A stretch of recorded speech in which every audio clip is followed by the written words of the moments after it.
Halo, assalamualaikum warahmatullahi wabarakatuh.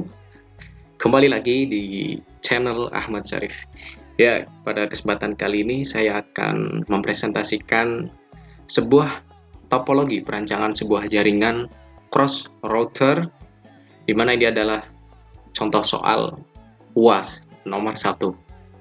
Oke, pertama saya membangun seperti pada gambar berikut, yang terdiri dari 4 router dan 4 klien, di mana tiap routernya ini saling terhubung. Router AA terhubung dengan router BB, router AA terhubung dengan router CC, kemudian router AA terhubung dengan router DD, di mana nantinya pada saat pengujian, PC klien dari router AA akan terkoneksi atau terhubung dengan tiap-tiap klien di masing-masing router tersebut. Langsung saja, saya akan mulai langkah pertama. Di sini saya akan memilih router, di mana di gambar tersebut, di project tersebut menggunakan router jenis 2621XM. Pertama, kita tambahkan terlebih dahulu port serial dan fiber optik pada tiap router. Kita matikan, kemudian kita memilih NM1 FE FA. Ini adalah untuk fiber optik tersebut, dan untuk serialnya yaitu saya dengan menggunakan port WIC-2T. Oke, kemudian kita aktifkan kembali.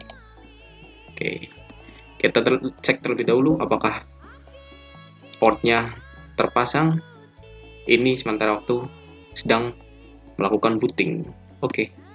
Nah, di sini kita sudah mempunyai sebanyak 5 port yang nantinya kita akan koneksikan untuk serial 0/0 untuk jaringan IP 10.10.1, serial 0.1 untuk jaringan 10.10.2.1, dan fast Ethernet 1/0, yaitu menggunakan fiber optik untuk menyeberang atau melakukan koneksi cross menyilang dengan IP 10.10.5.1. Setelah kita mengubah port dan menambahkan port, kita konfigurasikan tiap port pada router harus beda network ya. Saya beri contoh seperti pada soal tersebut. Serial 0.1 sebagai berikut: 10.10.1. Oh ya, di sini saya akan memberitahu, jika kita menggunakan subnet mask default untuk jaringan kelas A, yaitu 255.0.0.0, maka ketika kita memberikan IP di serial 0/1, seperti kita lihat soal di sini, pointer mouse, maka akan terjadi overlapping, karena serial number itu harus beda network. Coba akan keluar muncul notifikasi error bahwa IP tersebut dengan subnet mask default yaitu kelas A overlap dengan serial 0/0. Jadi teman-teman, untuk mengantisipasi hal tersebut, saya mengakalinya dengan mengganti subnet mask tersebut dan jaringan tersebut dengan /24.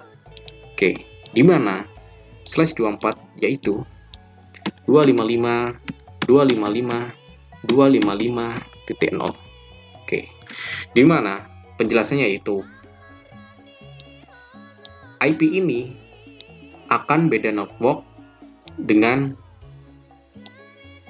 10.2.1 yang menjadi network ID hanya 10-nya saja. Kemudian host ID-nya 3 angka di belakang titik, mohon maaf. Oke, untuk itu kita masukkan saja serial 0.0 10.10.10.1.1, kemudian serial 0/1 10.10.2.1. Kita lihat, klik, dia otomatis akan terisi dengan subnet mask kelas C atau /24. Sama halnya dengan fast Ethernet, yaitu port fiber optic. Di sini pointer teman-teman, lihat pointer, di mana dia akan terhubung secara menyilang dengan router DD. Ya, kita masukkan sesuai soal 10.10.5.1. 5.1. Ya, dia akan otomatis terisi dengan subtekmas kelas C 255, 255, 2550. Oh ya, jangan lupa kita klik on. Oke. Konfigurasi tersebut kita terapkan ke semua router, teman-teman. Dan kita harus perhatikan di soal tersebut IP-nya berapa, subnetmask-nya berapa. Perlu diingat, subnetmask itu berpengaruh dengan penentuan network tersebut. Jadi sebisa mungkin harus beda network. Setelah kita setting router BB, DD, dan CC, kita melakukan routing statik pada tiap router. Nah, di sini perintahnya seperti tabel berikut. Oke, teman-teman, kita akan mencoba zoom lebih jelasnya. Nah, di sini teman-teman, kita klik router. Nah, kita masuk ke CLI. CLI bisa, teman-teman. Kita harus mengetik secara manual. Ya, mungkin seperti itu. Kita enable. Nah, kemudian kita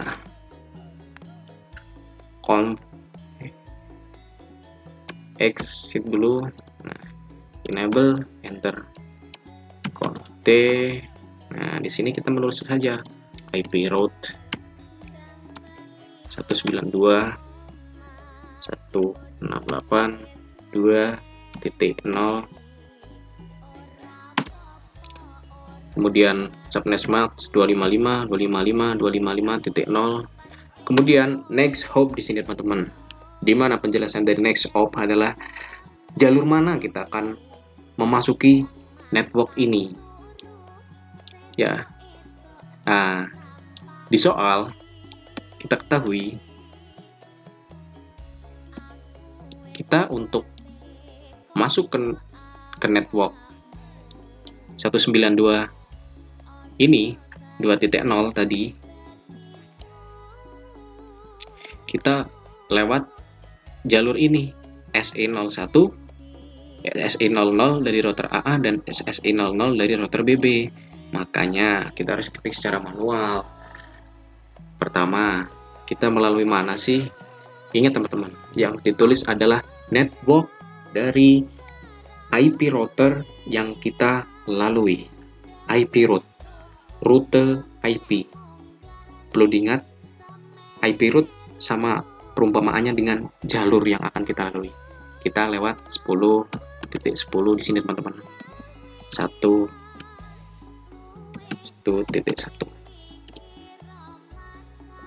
Nah, kita lakukan secara bergiliran, teman-teman. Nah, di sini router AA ini, teman-teman, dia akan masuk ke network 2.0. Pasti dia lewat 1.2. Makanya di sini next hop-nya 10.10.10 1.2. Kemudian router AA ini dia mau masuk ke network 3.0. Di sini 3.0, teman-teman.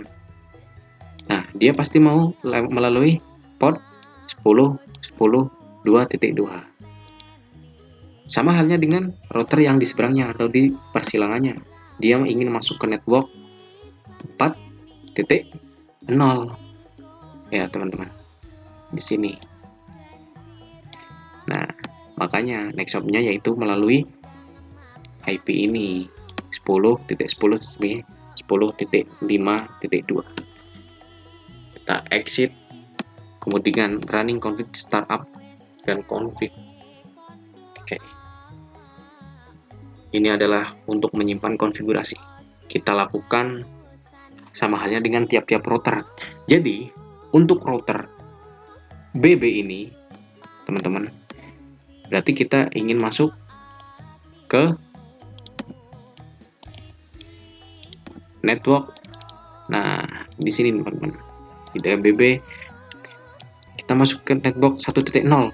Oh, kita lihat dulu, berarti dia lewat yang 10 serial SE 0/0, yaitu 10 10 1.1. Oh, router BB ini ingin masuk ke 3.0. Ya udah, kita lewat mana nih? Oh, dari persilangan ini. Berarti kita lewat fiber optiknya. FA 1/0 10 10.6.1. Jadi kita lakukan secara teliti, di mana kita harus secara rutenya secara urut. Oke. Setelah kita melakukan IP route ke tiap-tiap router dan tiap-tiap network, kita melakukan uji ping. Di sini saya mengkonfigurasikan IP tiap-tiap klien satu network dengan network router tersebut. Oke, kita coba dari PC AA, teman-teman. Di mana saya mengkonfigurasinya yaitu sebagai berikut. 1.1 255 255 255.0 gateway-nya, teman-teman. Default gateway adalah IP dari router di sini, teman-teman. Lihat mouse saya, teman-teman. FA00, yaitu router yang terhubung dengan PC tersebut. 192 168 1.10. Sama halnya dengan PC BB. Kita mengkonfigurasi IP-nya yaitu 10 192 168 2.1. Subnet mask-nya /24. Kemudian default gateway-nya, teman-teman, yaitu IP router yang terhubung dengan PC tersebut. Karena kita nggak mungkin dong mau pakai PC BB, mau lewat menghubungi PC CC, tapi pakai 3.0, nggak mungkin. Makanya kita harus memasukkan 2.0. Lakukan konfigurasi tersebut sama halnya dengan PC DD, berarti dia akan melewati 4.0 gateway-nya. PC CC, dia pasti akan melewati gateway 3.0. Oke, teman-teman, langsung saja saya akan menguji ping dari PC AA. Command prompt. Oke, pertama saya akan ngeping IP router tersebut. Ping 192 168 1.10. Berhasil, teman-teman, terhubung. Kemudian saya akan mengurutkan, teman-teman, ke serial number ini. Lihat pointer mouse. Ping 10 10 1.1. Terhubung, teman-teman. Saya coba koneksi ke PCBB di sini, teman-teman. Oh, berarti lewat ini. Next hop tadi 10 10 1.2. Terhubung, teman-teman. Nah, ini nih baru nih gerbangnya nih. Tadi 192 ping 192 192 168 2.10. Terhubung, teman-teman. Kita berhasil menerobos perbedaan network tersebut. Mari kita coba ping ke klien PCBB 192 168 2.1. Terhubung, teman-teman. Nah, uji ping berhasil. Coba kita uji pakai email. Kita klik email di sini, kemudian dari PC AA ke PC BB. Oh, successful, teman-teman. Di sini, teman-teman, pojok. Oh, PC AA ke PC CC. Successful, teman-teman. Ini berhasil terhubung. Kemudian PC AA ke PC DD. Terhubung, teman-teman. Ini, teman-teman, terhubung. Untuk sebenarnya ketika kita pertama kali melakukan ping setelah routing, harusnya kita melakukan ping dan uji koneksi urut, teman-teman. Jadi dari PC ke routernya terlebih dahulu, mohon maaf, dari PC ke routernya terlebih dahulu, kemudian sukses, dari PC ke routernya tetangga, sukses, kemudian dari PC ke tetangga tersebut, sukses. Alhamdulillah, terima kasih, teman-teman. Untuk nomor 1 telah selesai. Kita lanjut ke nomor 2. Ya. Oke, Untuk nomor 2 yaitu HTTP server dan DNS server teman-teman. Topologinya yaitu sebagai berikut, di mana saya mengkonfigurasi IP dari server DNS server pertama 192.168.1.1/24 teman-teman. Kemudian di sini saya mengaktifkan service DHCP teman-teman, supaya klien ini yang di pointer bisa mendapatkan IP secara otomatis, termasuk konfigurasi gateway, kemudian DNS server. Nah, ini teman-teman perlu diingat. Oke, kita save.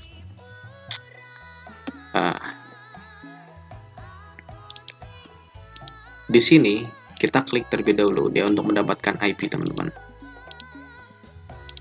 Kita klik static dulu, kemudian DHCP kita tunggu untuk mendapatkan IP. Ya, kita dapat IP teman-teman sesuai dengan konfigurasi pada server, dimana gateway-nya, perhatikan teman-teman, gateway-nya yaitu 1.10.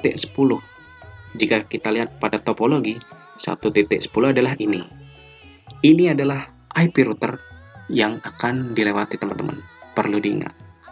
Nah, oke teman-teman, di mana sih IP router yang harus kita lewati? Kita terlebih dahulu konfigurasi router ini ya teman-teman. Saya pakai sampel router ini, di mana defaultnya itu dia hanya terpasang 2 port saja. Maka dari itu kita harus menambahkan 1 port lagi teman-teman, yaitu port Ethernet. Di sini teman-teman kita seret ke sini, kemudian kita aktifkan lagi, maka dia akan mempunyai 3 interface: pas Ethernet 0/0, pas Ethernet 0/1, Ethernet 0/1/0 teman-teman. Di sini teman-teman. Oke, kita konfigurasikan server sesuai dengan brief pada soal, dimana server di sini memiliki DNS servernya pendilcomupi.com. Saya mengisi dengan IP 192.168.2.1. Beda network dengan server pertama. Kemudian server di sini, server ketiga, saya mengisi dengan DNS server dan HTTP server yaitu ilcomupi.com dengan ketentuan IP 192.168.3.1. Di sini klien kita tetap mengkonfigurasi DHCP ya teman-teman. Jadi tiap server tetap pakai DHCP service. Kita lihat. Nah, untuk network 3.1 gateway-nya berarti IP yang FA02 teman-teman, yang ini teman-teman, 3.10. Nah, ini teman-teman. Kemudian DNS servernya yaitu ya IP tersebut gitu teman-teman. IP ini 3.1. Coba kita akan request IP dari layanan server tersebut, dapat nggak gitu. Oke, kita coba stop IP, kita static, terus klik DHCP lagi, kita tunggu. Ya, kita dapat teman-teman dengan ketentuan DHCP tersebut, gateway-nya IP dari router, kemudian DNS servernya IP dari server PC Workstation Network 3 tersebut, yaitu 3.1. Jika sudah kita memberikan konfigurasi IP pada tiap klien dan server, nah, langkah selanjutnya yaitu kita melakukan routing teman-teman. Sebentar teman-teman, dengan ketentuan seperti ini.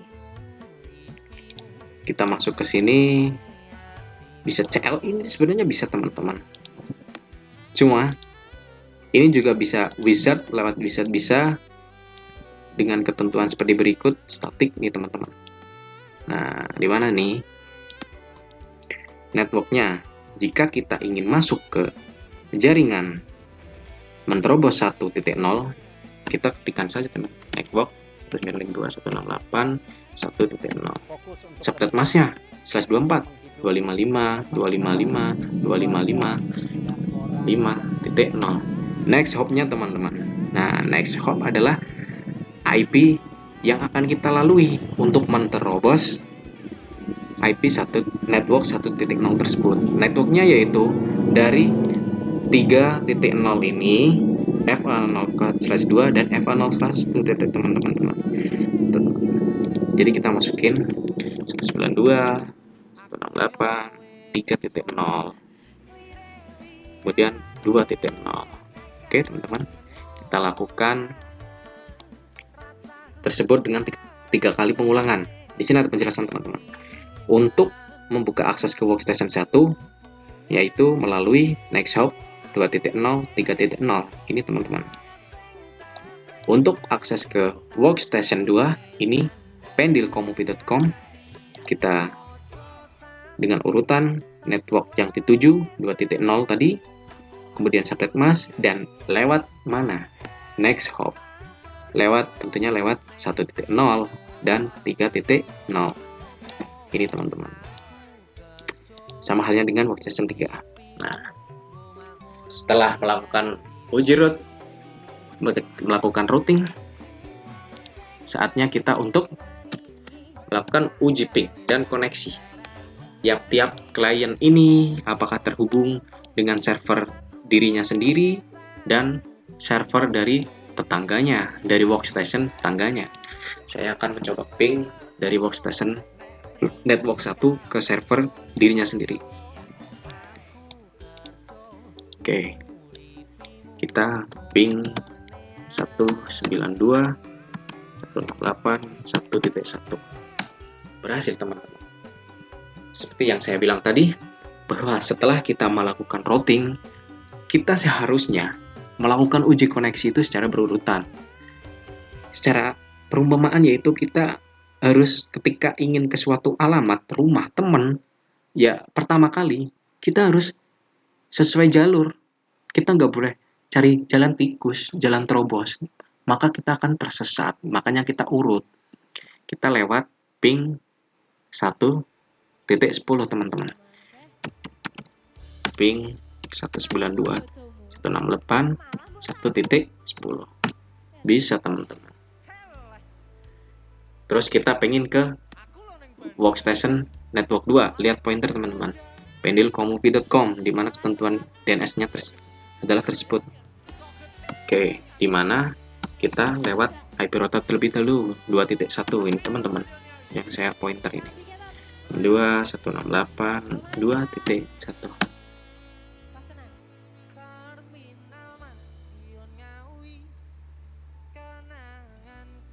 Ya, kenapa request timeout? Karena di aktual pasti dia membutuhkan sebuah waktu booting teman-teman, memproses loading. Berhasil teman. 2.10, mohon maaf, bisa 2.1 itu tadi IP server tetangga ya teman-teman, dia bisa. IP tetangga apakah bisa? Bisa teman-teman. Jadi selain antar PC workstation tersebut terhubung, workstation network 1 bisa akses dong server ini, bisa. Nah, untuk pengujian server tersebut dengan menggunakan HTTP server teman-teman dan DNS server. Mari kita setting HTTP server dan DNS server. Oke teman-teman, kita klik server, kita services, HTTP, kita on kan. Ini adalah tampilan default. Kemudian untuk DNS server teman-teman, nah di sini kita perhatikan teman-teman. Nah, di sini saya sudah memasukkan 3 domain name system, di mana domain name system tersebut, name ini teman-teman yang saya blok adalah translasi atau mentranslate alamat IP server ini supaya bisa diakses HTTP servernya dengan nama ini secara mudah. Ya, perumpamaannya kita akses google.com. Kalau google.com kan IP defaultnya dia seperti ini teman-teman. Google.com, kita servernya kan 8.8.8 alamat IP-nya. Sedangkan kita konfigurasi server tersebut dengan IP ini teman-teman, pointer 192.168.1.1. Kita klik add, maka akan menambah tersebut di atas. Ini sebagai contoh aja teman-teman. Nah, karena supaya si klien dari workstation ini bisa mengakses server tetangga yang saya blok, maka dari server tersebut kita juga harus menambahkan HTTP server tersebut, DNS HTTP server teman, dan DNS server teman dengan ketentuan pertama, namanya apa sesuai dengan brief di soal. Pertama, pendilkomubi.com, kita isi pendilkomubi.com. Alamat IP-nya yaitu IP server dari tetangga, di mana ketentuannya yaitu 192.168.2.1. Kita save, teman-teman. Kita lakukan konfigurasi tersebut ini, menambahkan 3 DNS server ini ke tiap-tiap server. HTTP kita on-kan, DNS kita tambahkan sampai 3, kasih tab 3. Di station 2 juga sama, di HTTP kita on-kan, DNS kita kasih 3, yaitu DNS dari teman-temannya, tetangga-tetangganya, dan IP ini teman-teman dari server tetangga-tetangganya. Nah, untuk bisa mengakses DNS ataupun HTTP server dari server, tiap-tiap server. Di sini tadi kan saya di awal udah bilang bahwa DNS server di sini kita isi. Harus kita isi. Supaya klien mendapatkan IP DNS server ini, teman-teman. Oke. Kita akan uji saja. Tadi uji ping bisa. Kan? Kita uji DNS dan HTTP server, teman-teman.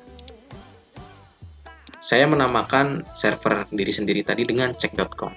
Kita akses check.com. Apakah bisa? Check.com. Bisa, teman-teman. Selamat datang di situs check.com. Manchester United. Glory Manchester United. Nah, stop. Kemudian kita akses server dari tetangganya, pendilkomupi.com. Enter. Selamat datang di pendilkomupi.com. Networking everywhere.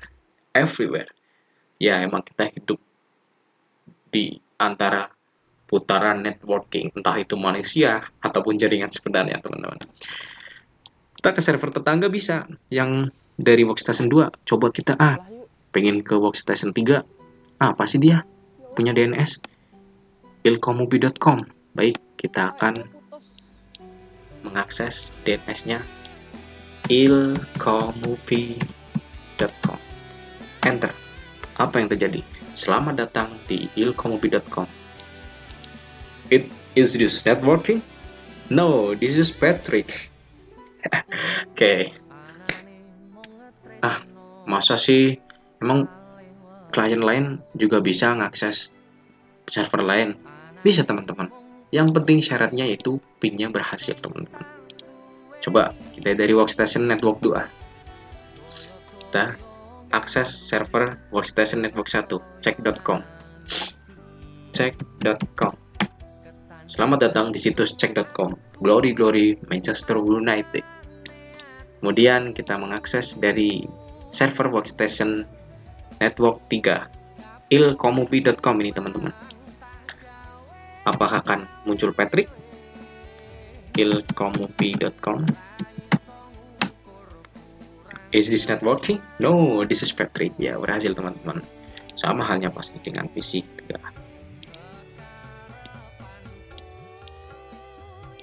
Kita akses dulu ke check.com. Apakah muncul Manchester United? Selamat datang di situs check.com Manchester United. Kita coba akses yang workstation network 2 dengan DNS servernya yaitu pendilkomubi.com. Apakah muncul networking everywhere? Networking everywhere. Jadi, sebenarnya DNS server adalah mengubah alamat IP pada server untuk lebih mudah dalam pengaksesan. Kita nggak mungkin dong ingin akses facebook.com, twitter.com, instagram.com dengan alamat IP mereka. kita pasti nggak hafal. Makanya salah satu fungsi dari DNS server adalah domain name system, menerjemahkan alamat IP server menjadi sebuah nama unik supaya mempermudah klien atau kita pengguna internet untuk merasakan layanan dari situs tersebut. Oke teman-teman, sekian dari saya. Mohon maaf apabila ada kesalahan. Terima kasih telah menyimak video di channel ini. Jangan lupa klik like, comment, and subscribe. Selamat sampai jumpa di tutorial dan trik stop project lainnya. Assalamualaikum warahmatullahi wabarakatuh.